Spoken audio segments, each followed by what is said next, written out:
Hello, welcome to Early Years Workshop. The experts with me today are Jed Cotton, who's an infant school head teacher from Hove, Diane Rich, who is an early years consultant, and our very special guest, Jo Moore, from Berridge Infant and Nursery School. Jo, tell us a little bit about Berridge Infant and Nursery. Berridge is very much an open plan school with a nursery, 2 reception classes and then some year 1, year 2 classes. I'm one of the reception teachers and we work very much as a team. And the first activity you've chosen is to go outside for mathematics. Slide back, walk away, climb up to the top. A triangle's what we've got. Which one do you think is a triangle? And why do you think that's a triangle? Do you want to tell everybody? It's got 3 sides. 3 sides. Give Jade a clap. You're going to walk around, and whenever you find a shape, you've got to pick it up and come and bring it and put it in the right place. Off you go.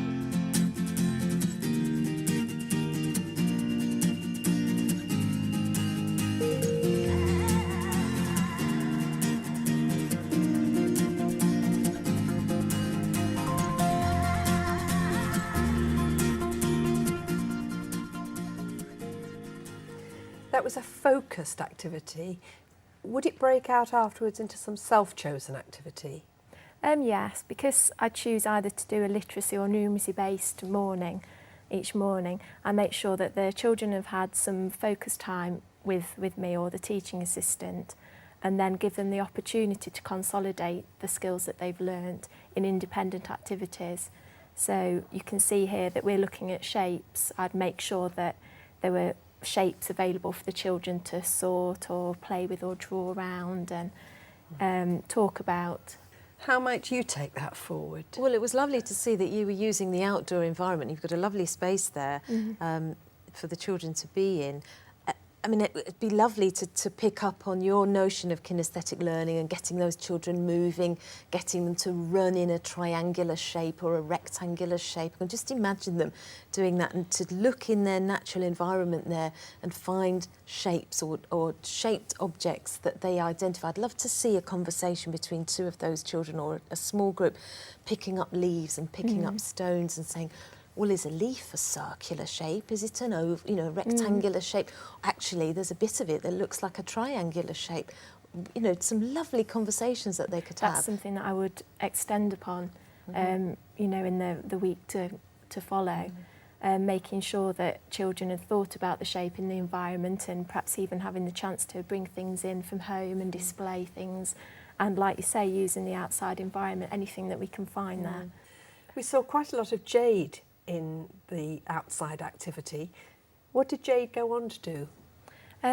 Now, Jade was my target child for that day, so I wanted to give her both opportunities for focus play and independent play. And she went on to work in the role play area, which was our pet shop at the time.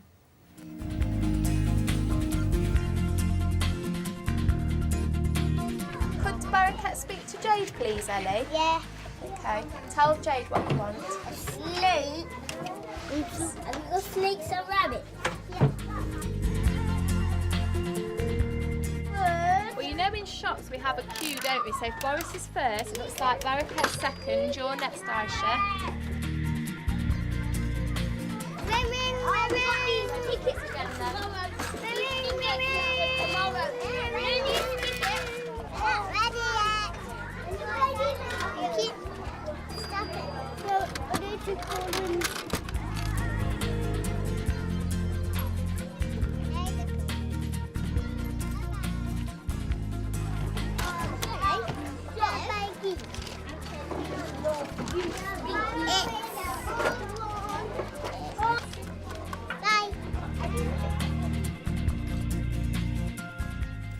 So what was your role in that play to start with? At this point, the pet shop had been going for about 2 weeks in the class and had started with a visit to an actual pet shop. But I feel that to try and extend a role play area. You have to keep remodelling things with the children. Shops are something you like? Well, I've always found it really difficult to set up a shop, and I admire you for doing it. And it's obviously a much loved shop and a well-used shop. They obviously really enjoy being in there. I'm glad to hear that they actually went on a visit to a pet shop, so they've had that first-hand experience. They know what a pet shop in the real world is like and what it's about. There's lots of different behaviour within shops. There's the shopkeeper who actually might take your money. There might be somebody who's an advisory consultant who might know about which snakes are poisonous. There's the caring for the animals. You know, there's something very unique about a pet shop. And did you have any real pets come in? We did actually. The deputy brought in her pet dog, which the children were very, very excited about. You know, and again, once she'd been in visiting with her dog, all the children were buying dogs from the pet shop and calling it Poppy, and so... Yeah, one of the exciting things about sort of having a pet shop would be the scope to have real live pets, live animals. I know they visited the pet shop, but we didn't really see, obviously in the episode, live animals. Is there any reason why that was the case? With Berridge being an open plan school, at dinner times you've got, say, 200 children going past this particular role play area. So I think really it'd be quite difficult to have permanent residents in the pet shop. But in the broad topic of animals, the children did have the opportunity to nurture tadpoles into frogs and butterflies. So Let's just broaden this slightly into role play in general. Some of the learning points that are so important from role play, Diane. I think role play is important right the way through the primary age range, actually, for all children, because I think one thing it clearly gives them is a sense of who they are in the world and the different aspects of the world that they're exploring. For example, your pet shop gives them a sense of, well, who in the world goes to pet shops? What do they do in pet shops? If I go to pet shops, who does that make me? How do I behave if I go to a pet shop? Things like that. But you apply those simple questions to other aspects of the world, and it gives them a real sense of belonging, who they are. And that ultimately is what children are exploring, me in the world. What does this mean? Role play is storytelling, isn't it? And what is life about? What's learning about, but telling a story? Yes, and it also gives a very, very valuable and meaningful vehicle for children to choose the ways in which they link experiences across the range of provision, so that they can make props that will support their role play and develop their understanding, often along lines of the way they wish it to go, and not in the way that adults would perhaps think it would go naturally. that's why I'd often start talking about, OK, we're going to have a pet shop or whatever it may be, and just get a list of what the children think should be in that role play area, so that, like you say, they're involved in making the props and the posters and the signs, and they've got far more attachment to it then. Yeah, and it's meaningful, it's got a meaningful context where all these things come together to enrich their experience. So children are involved in actually setting it up. Yeah.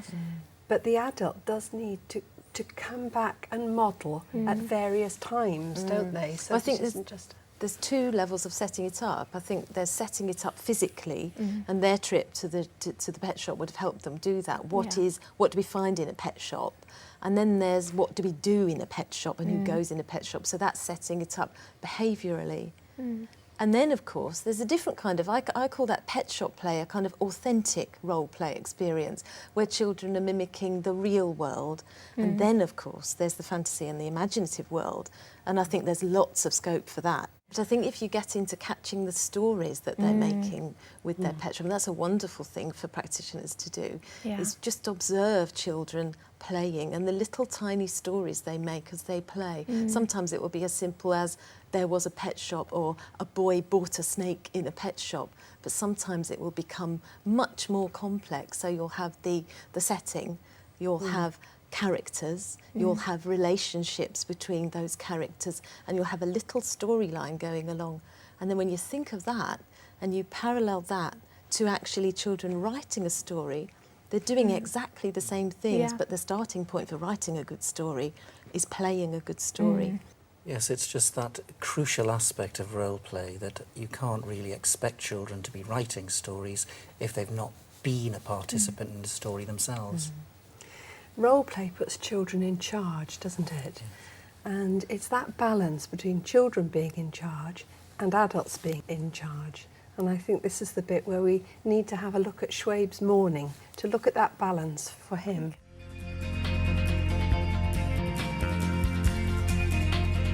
Show us again, just to remind Schwabe. Starts at the top, comes down, back up and over and down with a flick. That's the one, thank you very much. Lovely.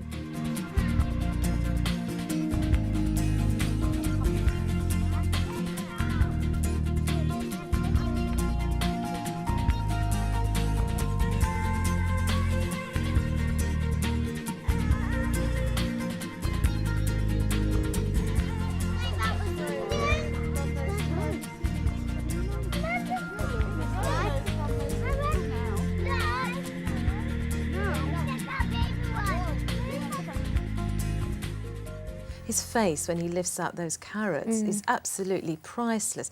He's proud, he's interested, he's motivated. You know, it's absolutely a joy to see. Yeah. And if we can capture the things that are motivating children, we need to capitalise on those and give them more of those things. I think it's that emotional charge they get from things that they have chosen to do. Yes, and that would be a very powerful learning point to feed in some of the more focused work that you know or you've planned for the children to do. So, you know, when Schwabe's on the computer, if one of the, you know, targeted activities is particular sounds or those sorts of things, is to perhaps introduce him to those in the context of the computer or the letters that would be relevant for his experience outside with the carrots and moving the learning forward in that sort of way. It's just, I suppose, positioning the driving seat flexibly over the course of the session, isn't it? And that constant drive that everybody has to get balance between those activities, isn't it? For me, What do you think? Well, we often hear the terms structured, a highly structured or a structured way. And for me, when we come to the word structured, what we mean is structuring something based on exactly what you said, Jed, children's interests and the things that motivate them to learn and the things that are appropriate to their developmental stage of learning. So that's what we need to provide for children.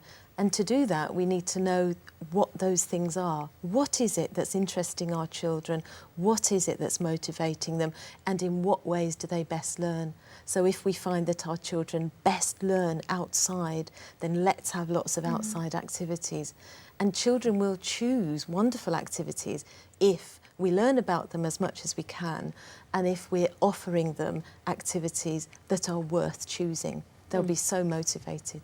Yeah. And perhaps sometimes we are not helping people by talking about it as two different things, because it's children's interest that ought to be informing our focused activity. And that's all from Early Years Workshop today. I'd like to thank Jed and Diane, and especially Joe and Christabel for allowing us in their classroom. So from all of us on Early Years Workshop, goodbye.